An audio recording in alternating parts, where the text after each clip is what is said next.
In today's video, I'm going to teach you how to add a new role at the same company on LinkedIn. If you've been promoted, changed teams, or taken on a new title where you already work, LinkedIn lets you stack that new position under the same company so your experience stays clean and easy to read. I'll walk you through the exact clicks and give a few tips to avoid common mistakes. Start on your LinkedIn feed when you're signed in. Open your profile by selecting the Me menu at the top and choosing View Profile. This takes you to your public-facing page. Scroll down to the Experience section. On the right side of that section, click the small plus icon, then choose Add Position. This option creates a new entry under your current employer rather than replacing the old one. In the form, click into the title field and type the name of your new role.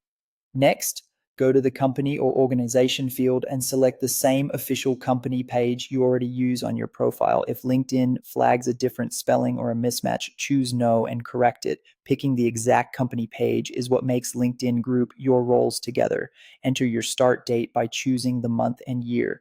Leave the box checked for I am currently working in this role if that applies. If you need to adjust the year, open the year dropdown and pick the right one. Add your location, then specify the location type such as on-site, hybrid, or remote.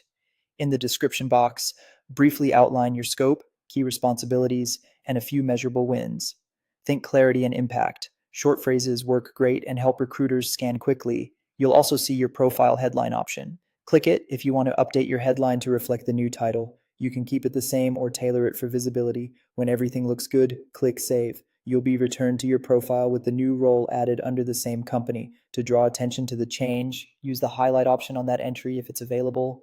Finally, click your company name on the experience card to make sure the positions appear stacked together on the company timeline.